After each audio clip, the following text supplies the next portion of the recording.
Olá, minha gente, tudo bem com vocês? Estou de volta no seu podcast Conexão Saber. E hoje nós vamos sair um pouco do eixo, né? Da psicanálise pura, da filosofia, mas nós vamos ficar no quintal dessas ciências. Eu convidei uma pessoa especial. Eu costumo dizer que ele é um mito para os Raul Seixistas. É o Silvio Passos. Nós vamos debater aqui, né? O tema que eu propus foi Raul Seixas no divã. Nós vamos conhecer um pouco, né, da vida mental também do Raul. E por que não também do Silvio Passos, né? Silvio, seja bem-vindo. Muito obrigado por ter aceito o convite. É um prazer enorme estar aqui num tipo de podcast que não é normalmente o que eu faço. Normalmente os meus podcasts são todos voltados para música, né? E ter um título, Raul Seixas no divã, para falar desse universo intelectual do Raul, esse campo da inteligência do Raulzito, estou adorando. Aqui para mim é uma novidade participar do podcast com essa temática. Legal. Muito obrigado. Nada, que é isso. Na verdade, como ele mesmo costumava dizer, nós todos somos um universo, né? Sim. E analisar o universo do outro não é fácil. É lógico que o que nós vamos colher aqui é mais a sua impressão, a sua subjetividade em relação ao Raul. Perfeito. Mas é muito importante. Eu sempre que lembro de você, lembro daquela ideia de alguém que está perto, né? De um mito, uma pessoa muito importante, que se configura como sendo um dos maiores artistas, né, que nós tivemos aqui nas terras tupiniquins.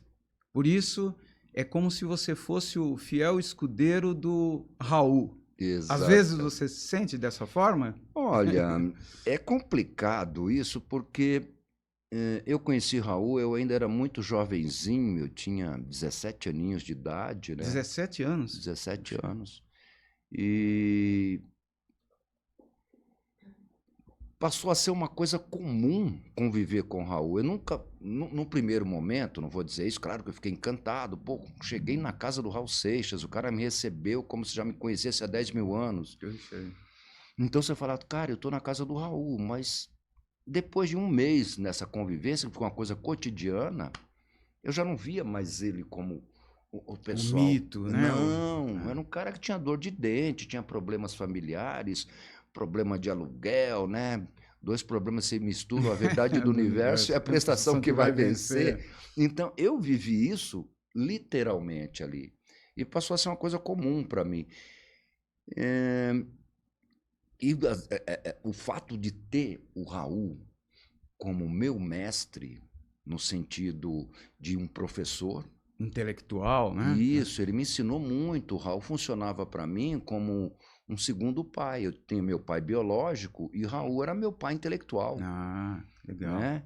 E eu acho que eu fui o único... Escolheu bem o mestre, hein? Muito bem. O universo me ajudou a escolher isso, né?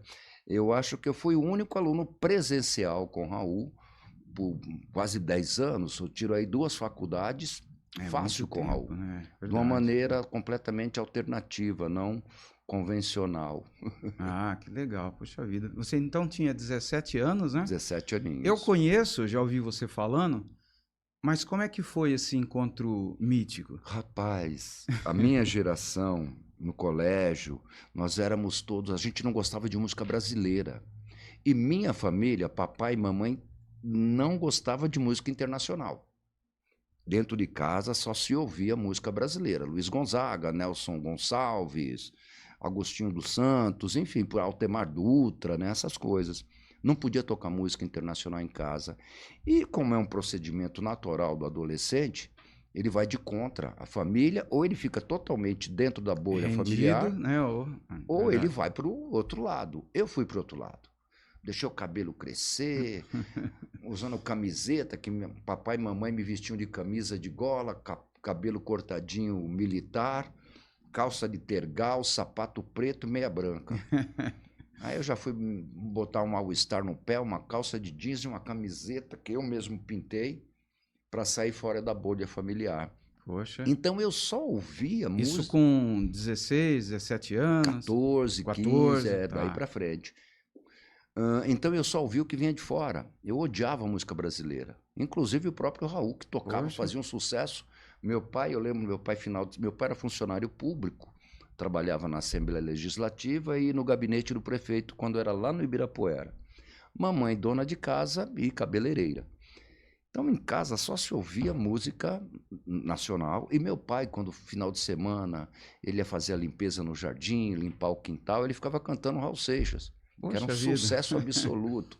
Eu sou a mosca que pousou na sua sopa, não sei o quê.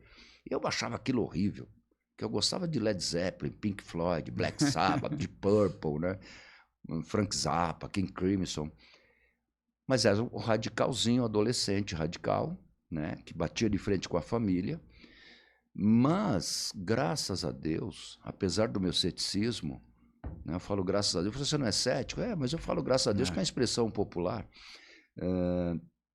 Eu abri a minha cabeça e comecei a ouvir música brasileira. Chico Buarque, Caetano Veloso, Gilberto Gil, enfim. Isso foi quando você começou a trabalhar? Teve algum mote, alguma coisa que levou? Foi no colégio, que tinha a galera radical, que era heavy metal Heavy mesmo. metal? E eu fui ser office boy. Lá Ah, no Bom Retiro, na José Paulino, eu era office boy de uma escola que formava atores, atrizes e modelos. nossa, que Então legal. ali o patrão já começou a me mostrar outras coisas. O patrão também gostava muito de música, o dono da escola, né? E aí me apresentou alguns discos de bandas brasileiras de rock, Som Nosso de Cada Dia, Terreno Baldio, não sei o quê, Made in Brasil, Poxa. Peso. E veio um disco do Raul no meio desses discos. Ele me vendeu um monte de disco, né? Descontava do meu salário. Falou, ó, é caro, mas todo mês eu desconto um pouquinho do seu salário, leva esses discos para casa. E aí eu fui reouvir o Raul com outro ouvido. E aí foi paixão a primeira ouvida. Quando eu ouvi, foi o Krieg Rabandolo que veio nesse lote, que eu botei aquela introdução do Raul com 9 anos de idade, cantando Good Rockin' Tonight, tudo errado, né? Tudo errado. Era um menino, uma criança. E na sequência entra a Mosca na Sopa depois, Metamorfose Ambulante, aquilo foi um soco na minha cara. Cara. Prefiro ser essa metamorfose ambulante do que ter aquela velha opinião formada sobre tudo.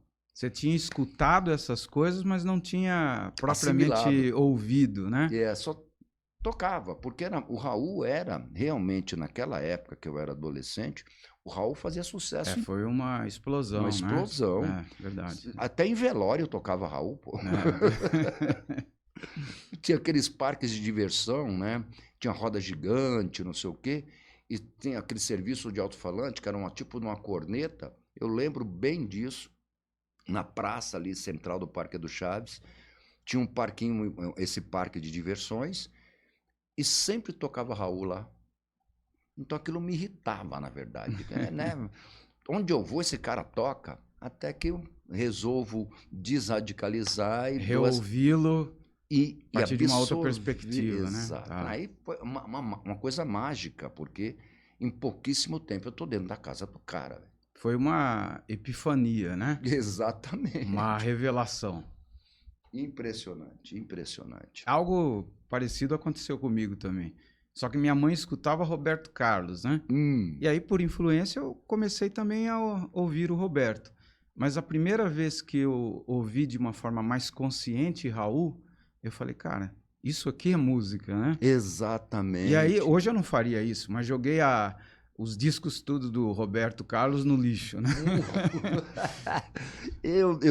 Não aconteceu isso comigo, não, mas eu não parei, né, de ouvir as bandas, ouço até hoje, sou colecionador de discos, de vinil, de CDs, mas o Raul virou uma coisa assim, nessa minha fase, ainda mais eu passando a ter uma convivência cotidiana com ele, virou meio que um vício. Eu não ouvia mais nada, só ouvia Raul o dia inteiro, o dia inteiro, o dia inteiro, o dia inteiro, só ouvindo. E eu pegava a coleção de discos, nós estamos falando aí de 1981, O último álbum do Raul havia sido o Abre de Sésamo. Certo. Tinha Aluga-se, Rock das Aranha. Eu ouvia cronologicamente. Colocava o Raulzito e os Panteras, depois colocava o Cavernista, depois os 24 Mais de Sucesso, e ia seguindo.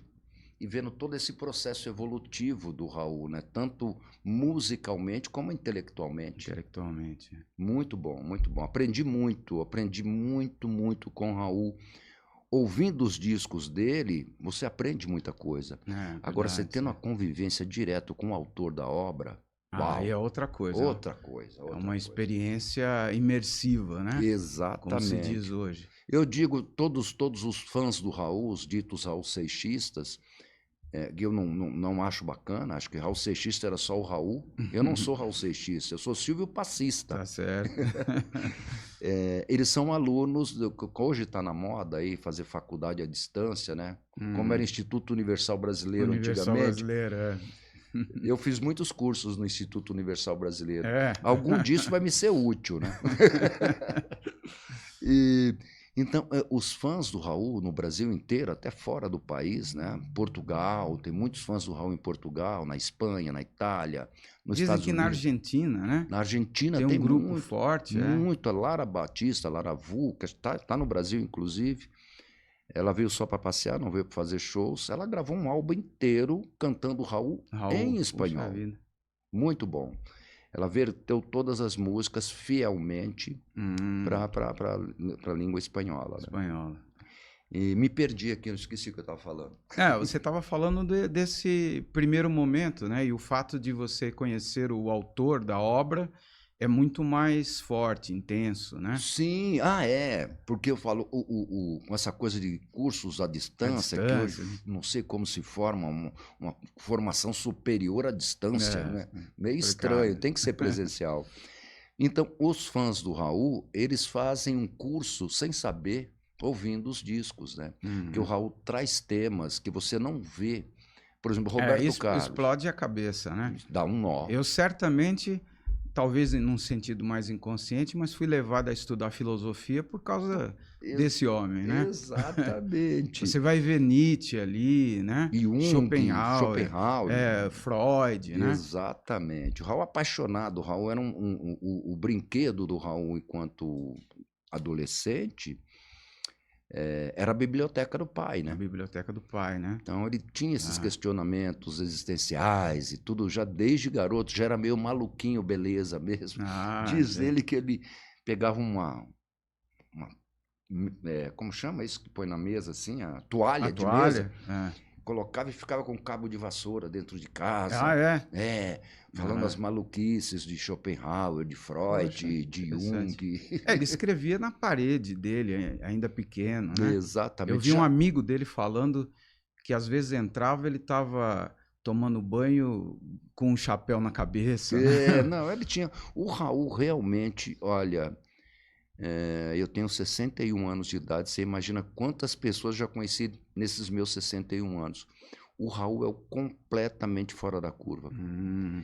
Tem um padrão humano, né? As pessoas são meio parecidas. Agora o Raul não. Era fora da curva total, mesmo. Total, que figura. E uma pessoa maravilhosa, generoso pra caramba, entendeu? Ele tinha o personagem, o Raul Seixas é o personagem do Raul Santos Seixas. Em algum momento ali eles acabam se confundindo, né? Mas o Raul Seixas e Raulzito sempre foram o mesmo homem. Né? Para aprender o jogo do rato, transou com Deus e com o lobisomem. Ele, cara, em casa, era completamente caretão. Entendeu? Eu sou fumante. Ele, não fuma aqui não, fuma lá na varanda. Para não ficar com cheiro de cigarro dentro de casa. Entendeu? Tem essas coisas. Era uma pessoa completamente zen, tranquilo e muito preocupado com o outro, sempre ajudando as pessoas. O Raul tinha essa generosidade absurda. E o maior... Aquela coisa de carpinteiro do universo, né? Perfeito. E um dos prazeres dele, que além de compor, o Raul não gostava de fazer shows, ele gostava mesmo de estúdio, laboratório. Eu já li sobre isso, né? Ele não curtia muito. Fazia porque tinha que fazer. Ele tinha uma paranoia Essa é uma coisa que eu com já um li, né? negócio De alguém matar ele. Isso. Ele tinha essa Tinha essa paranoia. paranoia, tinha essa paranoia, porque ele fala, tem até uma entrevista, acho que ele fala isso, que, cara, você imagina, eu vou tocar lá no interior de São Paulo, no interior do Ceará, em qualquer lugar aí tem uma menina que é minha fã, o quarto dela cheio de pôsteres meu, e o namorado é ciumento. Aí eu vou tocar lá na cidade. O namorado vai lá e me mata em Me cima do mata. palco. Paranoia mesmo. É bem uma coisa paranoica, né? Eu vou te falar com Até. toda sinceridade, eu também sou do palco, né? Eu tenho já fui ameaçado de morte algumas vezes. Ah, Não ando com segurança, mas durante aí uns 2 anos eu tive que andar com segurança. poxa vida. O Léo Mírio, que eu te falei, que ela é segurança, Que é foi um segurança. dos que estava me dando saca. Suporte. Suporte, falou assim, ó, a gente vê qualquer movimento estranho, porque me ameaçaram mesmo. Falou, vou dar um tiro em você em cima do palco. Ah, Por quê? Eis a questão. é. No caso do Raul, até existia um elemento a mais, né? Porque ele mexia com essas coisas de religião, Sim. metafísica, e tem muita gente ruim da cabeça, né, dentro dessa área. Então, poderia interpretá-lo como um verdadeiro mensageiro do diabo, Do diabo, essa coisa. Eu já Não, ouvi pessoas até insinuando que ele era a besta, sabe? Uma coisa sim, já essas bobagens. bobas, né? Olha, mas no meu caso, essas ameaças, cara, por incrível que pareça, porque são pessoas que eu não conheço, porque eu era amigo dele. Porque era amigo do Raul. É. Puxa vida. Um ciúme doentio de fã, uma coisa patológica mesmo, perigoso, né? Uma coisa edipiana, né? Exatamente. Teve muito perto do pai, né? Exato. Por que você? Por que né? você? Uma bobagem. E eu até hoje me questiono por que ele me escolheu. Tem um encontro meio mítico, interessante. Eu já vi você contando que você ficou alguns segundos, minutos, né? Meio que parado na frente dele. Aí ele mete a mão No macarrão. no macarrão Pô, e coloca no seu prato, né? você imagina, eu, um menino de 17 aninhos de idade, foi tão mágico, assim, tão fácil conseguir o telefone da casa do Raul, liguei para ele estava completamente bêbado. E eu sempre tive essa voz grossinha desde garoto, né? Então ele achou que estava falando com... Com o Silvio Santos. né? Alô, quem é? É o Raul. É o Raul, aqui é o Silvio. Ô, Silvio Santos, eu faço seu programa. Não, eu não sou o Silvio Santos, eu sou o Silvio Passos. Enfim, fazendo um fã-clube para você. Ele um fã-clube para mim? Rapaz, nunca ninguém fez um fã-clube para mim. Vem almoçar comigo. Assim, sabe? Então você começou a ouvi-lo, a sua cabeça foi plenamente feita, né? Ou seja, Totalmente. você já imaginou logo o fã-clube do Raul. Porque eu vinha de um fã-clube daquela fase mais radical, né? Led Zeppelin. Eu tinha um fã-clube do Led Zeppelin. Ah, entendi. Então, o fã-clube era a forma de eu encontrar outros garotos e garotas que tinham o mesmo gosto musical. Uma forma de se socializar, de ter pessoas com fazer gostos parte comuns. de um nicho, né? Tá. E quando eu desradicalizei e abri a cabeça para a música produzida no Brasil, que aí veio esse monte de bandas e artistas, e veio do Raul, eu fechei o fã-clube do Led Zeppelin e fiz o fã-clube do Raul Seixas. Raul. Falei, cara, eu quero conhecer agora quem é que gosta do Raul. E eu tenho que te agradecer por você ter guardado tanta coisa, né? Sim. Porque você abriu esse fã-clube, a gente teve acesso a um monte de conteúdo que não teríamos se você não tivesse preservado. Exatamente. Antes de mais nada, muito obrigado por esse movimento, né? Eu fico agradecido. Quando eu estava falando da generosidade do Raul, que eu conheci muito rápido, eu botei anúncios em jornais, olha, estou comprando tudo sobre Raul. E a patota do pessoal mais hard rock, mais heavy metal, eles me tiraram do rolê, entendeu? Não, agora você virou um Zé Ruela qualquer, tá gostando desse Raul Seixas aí, brega pra caramba. Começou a pensar, né? Começou a pensar. Bicho, e ele, numa generosidade tão grande, ele me entregou as coisas dele. Mal me conhecia. Puxa vida. Eu saí da casa do Raul na primeira visita com um saco desse tamanho, sabe aqueles que você bota o cobertor, né? Era um saco daquele cheio de fitas de rolo. Puxa vida. Do Raul com 18 anos de idade. Tudo material. Esse material depois eu tornei tudo oficial, né? Ainda vou continuar, Tá. tenho mais para lançar ainda. Ele falou, leva isso aí. Cara, eu não tenho um gravador de rolo em casa, mas o marido da minha professora de português, dona Marlene, professora Marlene, o marido dela era músico e tinha um mini estúdio com essas máquinas de rolo. E eu levei essas fitas para o marido dela, tocava samba e tal, e ele converteu tudo aquilo em fita cassete. Puxa vida. E eu levava aquilo... Era um trabalho tremendo, de né? resgate, De né? resgate. Meio arqueólogo, assim, meio paleontólogo, verdade. sei lá. E a partir daí começou, levava essas fitas para casa do Raul, a gente ficava batendo papo lá e ouvindo. Já comecei a desenhar, falou, mas você acha que isso aí vende? Eu falei, Raul, se você ficar calado já está vendendo, falando então. E estou até hoje lançando esse material. E você tem muita coisa mesmo, Muita, né? mas muita coisa. Muita. E ele, nessa generosidade toda, ele ia me dando as coisas, cara. Por isso que eu tenho um monte de coisa. Que eu até brinquei, Raul, vou acabar montando um museu seu, né? Aí tudo ele... É pro museu, é pro museu. É melhor ficar com você do que ficar comigo. Então, roupas, documentos, o que você imaginar, muita coisa, muita coisa. Passado tanto tempo, hoje você tá aí com seus 60 anos, né? Sim. Então, tem aí pelo menos 30, 40 anos, né? De 40, diferença, mais de 40 anos, né? mais de 40 anos. Como é que você o avalia hoje? Se você fosse descrevê-lo, o que é que mudou? Escrever o Raul ou eu? O Raul. Cara, uma pessoa...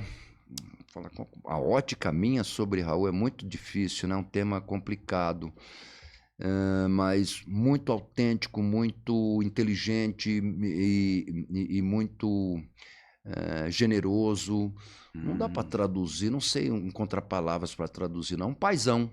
Ele ficava muito deprimido? Havia Sim, momentos de crise? o Raul que sofria acontecia? com depressão. É? Por conta do alcoolismo, né? O Raul tinha um problema sério com o alcoolismo, foi o que acabou levando ele desse mundo. Óbito, né? Tá. Né? Não, o pessoal fala que usava drogas.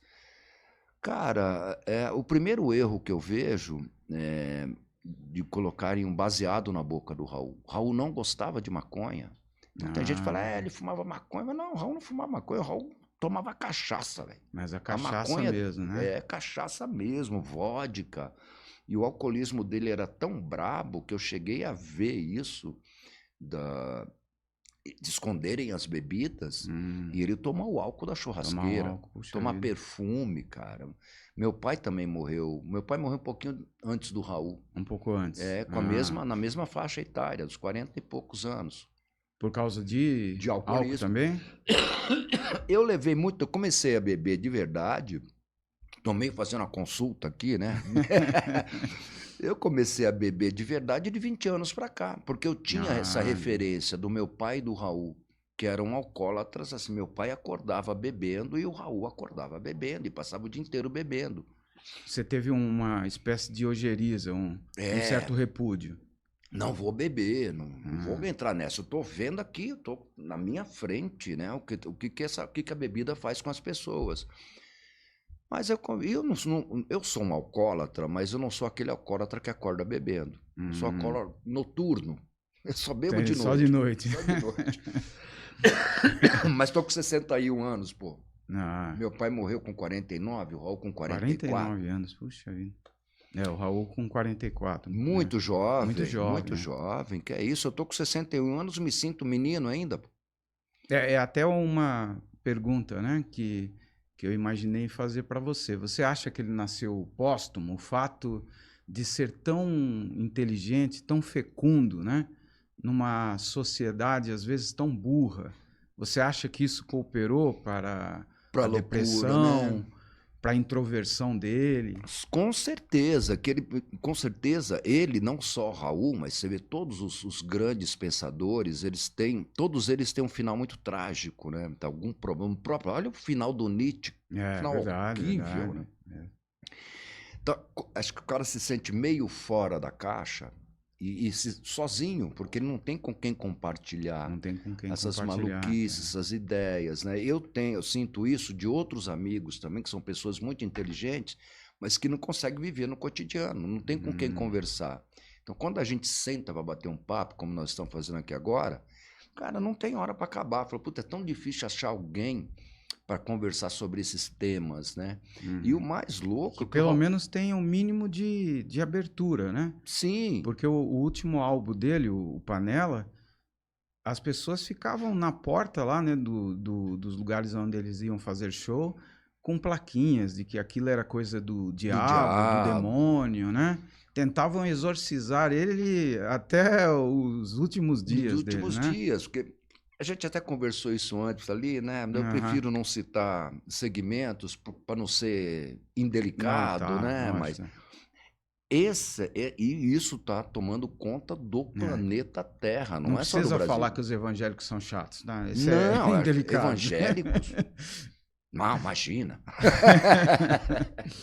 Mas é verdade. Os chatos são os Raul Seixistas. Um segmento religioso fechado numa bolha que não pode sair e que não pode isso e não pode aquilo. Vira uma coisa meio religiosa, né? Muito, muito complicado. Mística. Muito complicado. Interessante. Então, essa questão da inteligência aguda dele provavelmente também cooperou para esse processo de autodestruição. Entropia, de autodestruição. Né? Com certeza. E assim, mais a fama, muito dinheiro, né?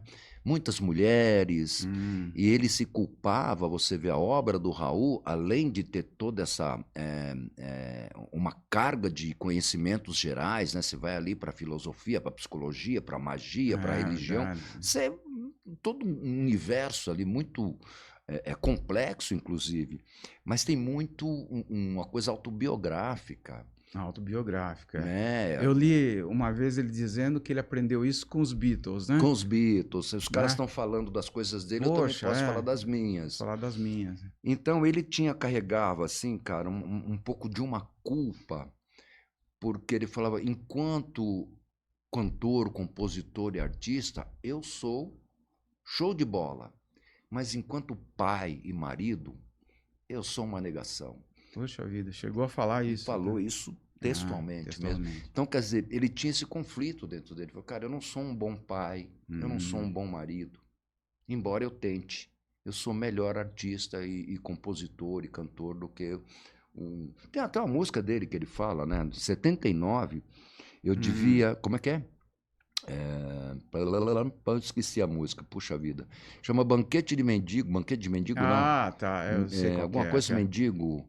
Eu tive que perder minha família para perceber o benefício que ela me proporcionava, né?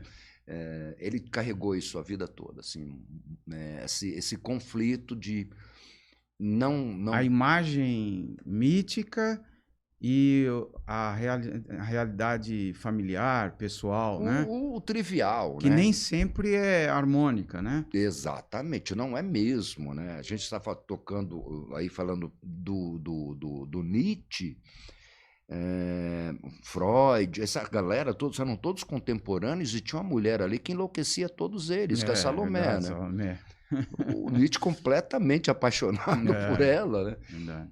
Enfim, os caras são gênios. Agora, a Salomé era muito inteligente também. Agora, o Raul lidava com mulheres inteligentes, mas, ao mesmo tempo, ele não sabia ser trivial. Ele tinha que sempre estar fora da curva mesmo. Eu acho que aí pesa o choque com a indústria, né? Fonográfica, a ideia, né? De não falar aquilo que o senso comum espera. Exatamente. Ou seja, para ele devia ser um martírio, né? Tentar falar só aquilo que o povo queria comprar, que as gravadoras queriam bancar, né? Por isso que ele passou por tantas gravadoras, né? Porque ele fala, ninguém mexe no meu disco, na minha letra, na minha música, sou eu. Não vou ficar numa caixinha quadradinha e vocês me manipulando. Então, Raul brigava muito com isso, tinha que ser do jeito dele, com o pessoal que ele queria trabalhar, o Mazzola, que era um dos produtores favoritos do Raul, os músicos também, ele escolhia a dedo, Maestro Miguel, Paulo César Barros, Rick Ferreira, era esse o time, o Raul montava um time mesmo para trabalhar com ele. Agora, só um detalhe aqui, para não ficar mal entendido, quando ele fala que ele não era um bom pai, não era um bom marido, isso era uma É a cobrança visão dele. dele, né? É, Tá, entendi. porque, cara, o carinho que ele tinha pelas mulheres e pelas Hum, filhas, era muito bonito aquilo. Mas acho que eles cobravam mais, né? Porque esses casamentos acabaram, as meninas todas, são 3 filhas, uhum, foram embora muito cedo, então ele não viu essas meninas crescerem, né? Não cuidou delas. entendi.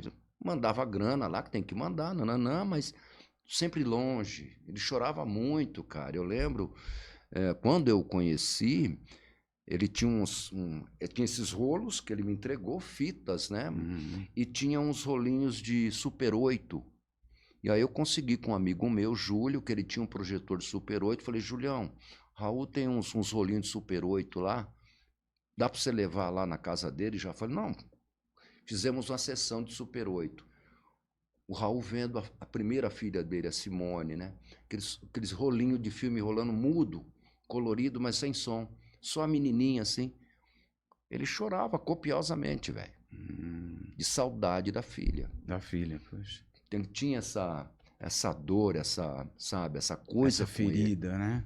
Complicado. E isso, eu acho que Esse isso é o até lado humano, humano né? do cara. Trágico da natureza, da vida, né? Exatamente. E isso servia como combustível até para ele Para compor, ele né? compor, né? Tudo isso, essas dores, essas mágoas e os questionamentos também, tudo isso era o caldeirão dele para ele compor as músicas. O Raul nunca Aquele gravou. Banquete do Lixo fala bastante sobre essa coisa, né? Isso, é autobiográfico. É, Ouro de Tolo é Ouro do autobiográfico Tolo, também. verdade. Metamorfose, quase É, tudo é autobiográfico, né? Com esses é. questionamentos filosóficos, existenciais, É, enfim. mas no Banquete parece que ele está numa fase final em que ele encontra a própria imagem dele, né? E Sim, aí ele não pode mais fugir, né? não tem mais o que Ele fazer. está sozinho com a consciência dele. E sabe Então que ele aquilo ali e tá perto do do fim, né? fim, ele já está É, vendo o epílogo é mesmo. verdade. Ele já vinha essa questão de ele notar que ele não ia durar muito. Ele tinha, quando eu o conheci, já tinha essa história, Ah, já entendeu? tinha? Já falou, Poxa, Raul não vai durar muito não. E durou mais quase 10 anos mais 10 anos. por conta do alcoolismo. E ali de 84 para frente, quando ele grava o Metrô Linha 743, ali, todos os próximos discos já vem com essa carga mesmo de estar se despedindo. Tá, de final, Né? né? The End. Tá. Metrô, ele fecha o álbum com Geração da Luz. Eu vou me embora apostando em Né? vocês. Né? Meu testamento, deixo minha lucidez. Vocês vão ter um mundo bem melhor que o meu. É. Ô, Raul, você podia estar certo, né? Devia Só tá que certo, não. né? Só que não. Né? É O mundo está verdade. muito pior. Muito pior, muito pior. O pessoal se questiona se ele tivesse vivo hoje, né? Pois Dentro é. desse cenário musical que nós temos, ele ia ficar mais deprimido ainda, Mais né? deprimido, mas ia ter muito elemento para compor, Não é né? muita coisa. Muito elemento. Muito. Verdade. Mas me perguntam isso, se o Raul tivesse vivo hoje, o que você acha que ele estaria fazendo? Metendo o pau do mesmo jeito. Não ia ter outro. Ele não ia se render Diferente, né? Não, ia ser Verdade. pior ainda. Provavelmente, Ia é ser isso bem aí. pior. Tem uma pergunta aqui, essa é uma pergunta meio espinhosa, né? Meio complicada, porque mexe novamente com a questão da metafísica, da religião. De um tempo para cá, algumas pessoas lançaram as chamadas psicografias, né? Até um livro ficou famoso, aquele Um Roqueiro Roqueiro no Além. no Além, né? Eu li ele antes de ser publicado. Leu antes de ser Li, o seu Nelson publicado. Moraes, conheci ele. É o caso, lá assume o nome de Zílio, Zílio, né? Também espírito li o de livro, Zílio. Bom, como eu te falei, né? Eu sou cético, eu não acredito em absolutamente nada disso. Qual foi a impressão que você teve ao ler o livro? Que não é o Raul.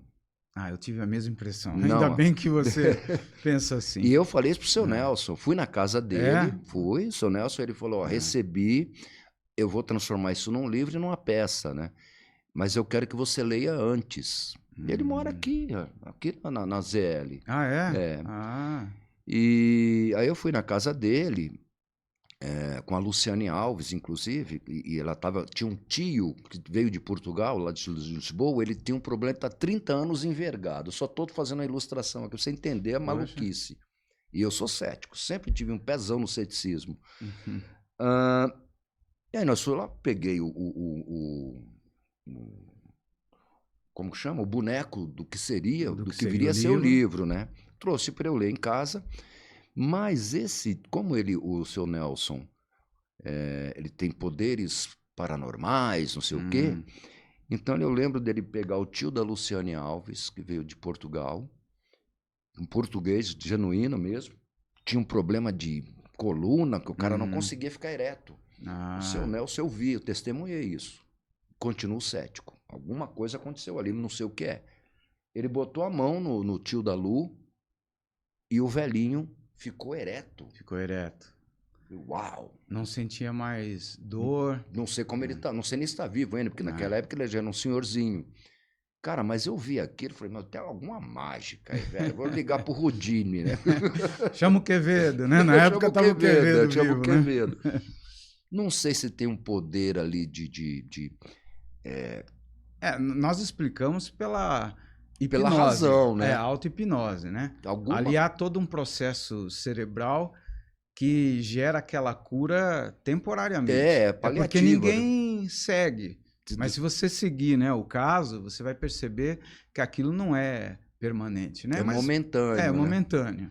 Mas de qualquer forma é o que você testemunhou. Eu vi isso acontecendo, mas ainda bem, o ceticismo é tão bom, né? Porque a gente questiona tudo, não aceita de pronto. É né? Verdade, né? E aí eu levei o livro para casa, eu li o livro, ele lançou 2, na verdade. O Roqueiro da Lei é o mais famoso. Depois esse é o que eu li. Virou peças sempre tudo lotado. E ali o Raul Seixas é um cover tá ali. Totalmente doutrinado, né? Ele parece aquele espírita padrão, né? Exatamente. Com frases espiritoides, né? Dizendo que o espiritismo é a única coisa que vai salvar. É bem complicado, né? Muito complicado. A todo momento se sentindo culpado, né? A culpa de ter desviado outros pelo exemplo. Pelo amor de né? Deus, não. Tem um momento ali, quando eu falo, não é o Raul mesmo, quando ele fala que tomava baque no pé. O Raul não tomava baque. As injeções, ele odiava, agulhas, né? Embora fosse hipocondríaco, ele tomava só insulina. Ele se aplicava insulina. Agora, drogas, nunca. O Raul nunca tomou nada de drogas, essas injetáveis aí malucas. Não. O problema do Raul, sem problema nenhum, eu falo isso, era o álcool, que é evidente, e a cocaína, porque era uma droga intelectual. Não é o que existe hoje, né? Naquela década de 70, a cocaína só andava em altas rodas, né? Servia na mente de alguns até para estimular a inteligência. Exatamente. Ele falava, né? Eu uso isso aqui como um elemento profissional. Eu não sou dependente dessa coisa, sou dependente do álcool. A cocaína me ajuda a trabalhar, me ajuda a compor. Né? Você fica realmente com, né, mais intelectualzão. Mais ligado, né? Freud mais que focado, eu diga, né? É interessante. Essa ideia, né, das psicografias, eu tenho uma opinião muito semelhante à sua. Né? Eu não confio, não acredito. Acho pouco crível, porque parece que o indivíduo, quando morre, ele fica mais pobre intelectualmente. Tem um cientista americano chamado Charles Richer, ele estudou muito esses casos das psicografias, e ele diz uma coisa semelhante, né? Ele diz, olha, o indivíduo desencarna, é filósofo e esquece de filosofia. É biólogo e esquece de biologia. Né? O Raul esqueceu tudo aquilo que ele dizia, né? E encarnava em vida. Né? Exatamente. Você percebe ali uma coisa próximo de uma caricatura, né? Mas as pessoas querem acreditar, né? Por isso que, como você colocou, vendeu muito livro, peças, né? Quer dizer, só tem uma coisa positiva nisso. Assim, eu respeito, não tenho religião, né? Minha religião é o silvio-pacismo. Tá certo. Respeito todas as religiões, eu acho muito bonita aquela coisa mitológica e tal, muito legal. E até coloco algumas pessoas num caminho bacana. Ajuda moralmente alguns, né? Isso. Na questão dessa, não só dessa, existem várias psicografias do Raul. Essa é a mais famosa. Uhum. O que eu acho de positivo ali, que eu enxergo de positivo, é que alertar mesmo as pessoas com relação ao uso Verdade. de drogas, ao uso de álcool, essa É. coisa que você não precisa de um livro do Raul Seixas falando isso, né? Verdade, verdade. E tem toda uma carga moral que eu acho até meio desnecessária, né? Não que Ex- você não tenha que falar contra drogadição, porque eu sei que as consequências são muito negativas. Mas não adianta amedrontar, trabalhar a partir do medo, né? Não A mesmo. impressão que eu tive no livro foi exatamente isso. Ele preso no corpo dele, É, sentindo o apodrecimento do corpo, parece um né? Ou filme de seja, terror, parece né? filme de terror, Pelo amor né? de Deus. E ali, nesse, meu primeiro casamento, a minha esposa era espírita. Então eu frequentava com Hum, ela aqui no Tatuapé, inclusive. ah, Eu sempre entendi isso, sempre li os livros dos médiuns, então tenho muitos amigos que são espíritas, eu entendo e respeito, mas eu não acredito em absolutamente nada disso. hum. A construção desse livro, O Roqueiro do Além, se você pegar outras psicografias, você vai ver que é a É a mesma mesma coisa, coisa. né? A base é a mesma, né? Só É, muda o sim. personagem. Só muda o Esse é personagem. um elemento que eu também percebi ao ler. Ele não traz nenhuma informação nova. Ele Nada. só fala aquilo que todo mundo já sabia, coisas que rolavam na mídia, né? Mais do mesmo. Não há uma informação nova. Eu tive a Absolutamente mesma nada. impressão quando eu li aquele livro Nosso Lar, Nosso lá, né? pô. Você percebe que não tem nada de novo ali. Eu brinco com meus amigos espíritas, né? Por que que ele não colocou ali um celular? Tem o Uhum. Aeróbulos, né? Um ônibus que flutua e É. tudo, mas esqueceu de É colocar muito ficção o científica, celular, né? né? Você não acha ficção Porque é uma científica? ficção O científica. Spielberg faria melhor. É isso que eu sempre digo, né? Em tudo, o cinema supera muitas vezes a E metafísica, né? parece que vai sair o 2 agora, né? Parece que sim, é É. verdade. O 2 eu não vou assistir. O Não, o primeiro já foi o primeiro já suficiente, foi o né? suficiente. A coitada da menina, que era a mais interessante, foi a mais punida, né? Simplesmente por ser mais criativa, por pensar fora da caixa, né? Ora, as religiões, cara, eu respeito todas, mas eu absorvo o silvio-passismo, né? Que é onde eu me encontro, é a única religião do mundo que não aceita seguidores. Só tem eu nessa religião, não quero mais saber de ninguém, não. A Santa Ceia é regada a cerveja, Cerveja, cigarrinhos e rock and cigarrinhos. roll. Poxa, vida. E o que eu fiz para eu chegar nesse... Levou um tempo, né? Não nasci civil passista. Eu passei por todo um processo de religiões, formação, tive que fazer... Quando era criança, eu tive que fazer o catecismo. Catecismo, Eu achava aquilo crisma, um né? saco. Ter que ficar lá com aquele padre chato tomando aquela hóstia de puro trigo, né? Ah, que é um corpo de Jesus. Que parte do corpo você está me botando na boca? O Raul, Enfim. ele teve um caminho parecido, né? Essa crise religiosa Sim, aparece muito cedo, até nas músicas dele ele diz isso, né? Sim, Já muito mamãe. cedo ele duvidava da verdade absoluta, Absoluta, né? exato. A mãe dele era muito religiosa. Maria Muito Eugênia é um religiosa. amor de pessoa. Todas as vezes que Maria Eugênia vinha para São Paulo, eu tinha que levar ela lá em Aparecida do Norte. Ah, é? Ela era Poxa, devota de Nossa Senhora de Nossa Aparecida, Senhora. né? Aí eu levava ela lá, ficava lá na igreja com ela ajoelhava, rezava, e tem um negócio de umas bolinhas que fica assim, não sei o quê. Terço ali. É. Você vê, eu Interessante, né? me lido muito bem com religião e religiosos, só não me lido bem com fanáticos. Eu estava falando do silvio-passismo, eu estudei, acho que quase todas as religiões, não todas, mas as mais importantes As mais religiões do mundo. importantes. E o que eu fui? Fui absorvendo um pouquinho de cada uma delas. Um pouco do budismo, um pouco dos hindus, um pouco do espiritismo, um pouco do catolicismo. Não, Testemunho de Jeová não. Aí não. Mas aí juntei tudo isso e falei, cara, a minha religião é essa. Quando eu tinha que preencher fichas, né, fazer currículo, religião, eu sempre colocava católico. Agora eu coloco silvio-passismo. Silvio-passismo. Essa é uma questão que eu sempre tive vontade de perguntar para uma pessoa que conheceu intimamente, profundamente o Raul, né? algumas pessoas têm aversão à ideia de que ele era muito místico, muito metafísico. E ao ouvi-lo, eu tenho a impressão que aquilo tem um pouco de ironia também. Pura Parece que ironia. ele está brincando com aquilo, O né? Raul Que ele não leva muito a sério não aquilo, né? mesmo, pelo amor de Deus. O cara, o místico de verdade era o Paulo Era o Coelho. Paulo Coelho. Então, Tá. toda essa aura mística que tem na obra do Raul, isso vem muito do Paulo. O Raul era um Tá. filósofo material. Ele fala que eu sou materialista dialético. Ele falava? É. Então, tudo isso tem mesmo essa coisa meio sarcástica, meio então, irônica. é uma coisa que eu senti logo cedo, né? E como ele fala para as massas... E eu ouvi o Caetano falando isso, né?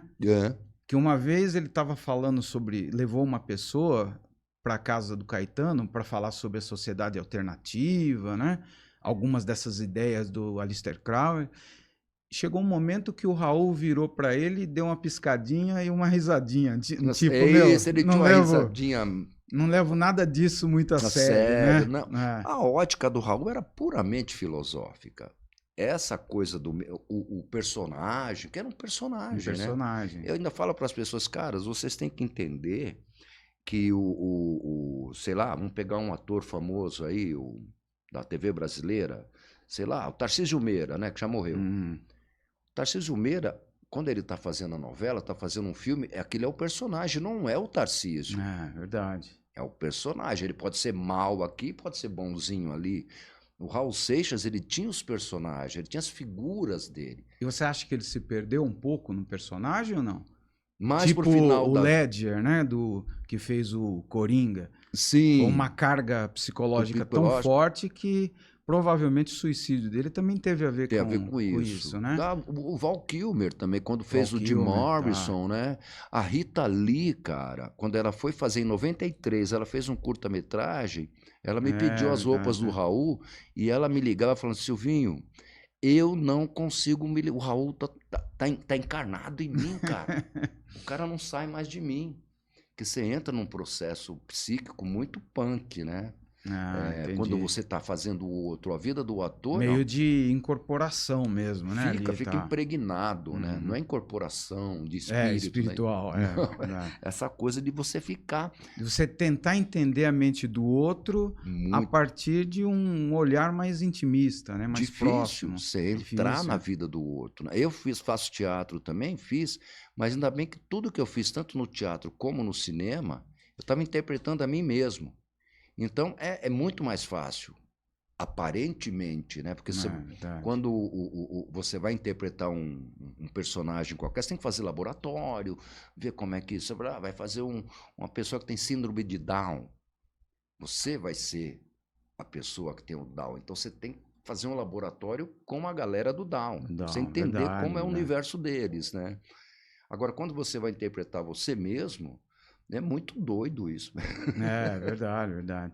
É um pouco da fenomenologia, né? Isso. Ou seja, você tem que viver a coisa se você pode encarnar aquilo, né? Exato. Vivenciar aquilo de uma forma mais íntima. O Raul tinha vários personagens, né? E ele não levava nenhum deles a sério. Aquilo era um veículo para ele passar uma mensagem, uma informação, enfim, alguma coisa. É isso que mais me agrada nele, essa coisa da... ironia, né? Sim. De não levar nada muito a sério. E, ao mesmo tempo, ser mensageiro, porta-voz dessas diversas personalidades dele. Sérias, né? Sérias, meio paradoxal isso. Paradoxal, né? Interessantíssimo. Muito verdade. Bom. Raulzito genial. Olha, eu sou suspeito, você também é suspeito a falar, também, né? Mas eu tô para encontrar um outro artista que tenha esse potencial todo do Raul, assim, essa genialidade. Não é um artista só de músicas românticas, né? Verdade. Como virou Roberto Carlos. Eu acho até que é o ponto de divisão entre o rock mais romântico, né? Mais ligado ao amor, e aquilo que veio a ser depois do Raul, né? Um rock mais crítico, mais profundo, com mais conteúdo, filosófico. Não é só Meu Bem Me Deixou, né? Não é isso. É muito mais que isso. A música Al Capone caiu como uma bomba na minha cabeça, né? Eu te imagino. Filho de protestantes, batistas, né? E ele fala daquelas coisas de uma forma séria, parece que ele está vendo o futuro, né? Incrível. Era um astrólogo, É. e aí questiona logo Jesus no final, né? Jesus. A missão de Jesus. Puta, aquilo foi E ele terrível. tem uma máxima do Raul que ele fala assim, né? Questionaram muito ele, justamente por tocar em temas que não são tão populares, né? Ah, E, ao mesmo tempo tem alguns elementos de algumas personagens populares, né? Como Jesus Cristo. com Jesus, né? E ele fala assim, tem Judas, Judas, Jesus, exato, que está no dia a dia no de dia a todo mundo. dia. Ele fala assim, Jesus está presente, Jesus Cristo está presente em toda a minha obra. É verdade. Aí já começam os segmentos religiosos mais complexos, né? Começam a chamar ele para lá. Já viu? Falando que Raul era isso. Eu não vou citar nomes, né, de segmentos, mas Raul era daqui. Não vai Raul me dizer que ele era testemunha de Jeová. Eu não acredito. Pois é, não tem nem como, tem né? Faz como. o que tu queres a ser tudo da lei, não combina, né? Com TJ, com né? TJ, é interessante, né? Enfim, o Raul era um grande alquimista, sabe, que misturava todos esses elementos e jogava pela janela para ver explodir lá fora, para ver o que vai acontecer. Ah, legal. De fato, ele mudou a cara do rock, da música, né? A partir de elementos até muito simples, né? Sim. Mas elementos ácidos, né? Isso que você colocou da filosofia, do questionamento existencial, né? Sim. É algo que você consegue perceber praticamente em todas as músicas dele, né? Todas. Ele tratava de maneira simples de temas complexos, porque não é... O próprio Paulo fala isso, né? Fala isso também. Ele ensinou, né? Ele ensinou Paulo a escrever para o povo, isso. Mas ao mesmo tempo não sendo vulgar, né? Exatamente. Você vai escrever coisas difíceis de uma maneira mais palatável. Palatáveis, né? Desde o pedreiro até o engenheiro ia cantar as professor músicas universitário, dele. Professor universitário vai entender o que você está dizendo. E o mais incrível do Raul é o poder de síntese. Poder de síntese. Isso é maravilhoso. Isso eu aprendi com ele. Ele me ensinou. E o Paulo Coelho deve essa fama, sua literatura, sem questionar o tipo de literatura do Paulo Coelho, mas foi graças ao Raul. Graças ao Raul. Que ensinou para ele, velho, você pode falar o que você quiser. Os temas mais malucos, mais complexos ou mais bobos, mas de uma maneira bacana que chega na massa. Senão você vai ficar escrevendo a vida inteira para centro acadêmico, né? Meia dúzia de caras vão ler e ainda vão torcer o nariz. Ainda vão questionar. Isso mostra que o Raul escrevia, cantava com a alma mesmo, né? Sim, Era algo ligado a uma coisa orgânica nele, né? Ele precisava fazer aquilo, né? E sem aquilo ele morreria. Esse é um ponto que eu gostaria até... Infelizmente, nós estamos terminando, né? Mas eu gostaria que você respondesse isso. Algumas pessoas alegam que ele foi aquele indivíduo certinho, aquele produtor musical, né? Engravatado. Eu discordo dessa opinião, né? Eu acredito que ele sempre foi o mesmo, né? Sempre. Ele até se disfarçou desse indivíduo certinho... O personagem. Por uma necessidade, por um tempo, né? Mas ele sempre foi o mesmo. Sempre foi maluquinho. Acho que no final da vida dele, ele só conseguiu ser quem ele era, como diz o Nietzsche, né? Você pensa também dessa maneira? Tem essa percepção? Sim, ele sempre foi. O Raul nunca deixou. Ele era uma metamorfose, ele é a própria metamorfose. Tá aí, você pegou o elemento que era produtor na CBS, de terno e gravata, óculos de grau, cabelo bem feito, né? Uma linha 007. Aí a gente volta lá atrás, ele é um adolescente, roqueirinho, rebelde, né? Falando que tinha ataque de epilepsia. Um grande artista popular que tornou-se depois, né? Com o Raul Seixas, o personagem que ele criou. E o final da vida, já completamente entregue, né?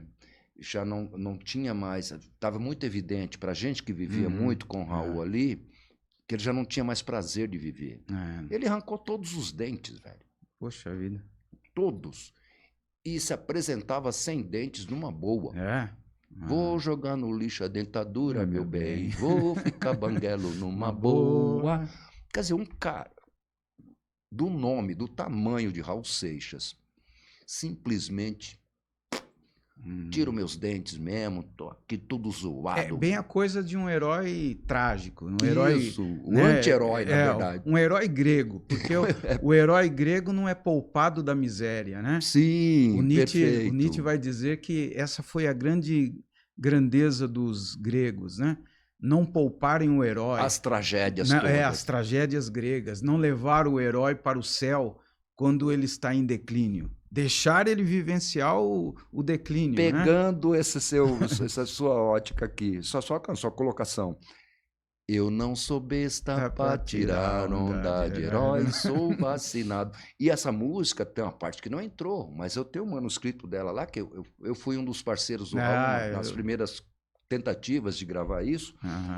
Tem uma parte lá que ele não botou, eu falei, eu não quero ser uma estátua, né, o herói que está numa estátua na praça principal da cidade. Olha só. Eu não quero isso. Isso não entrou na música. Que legal.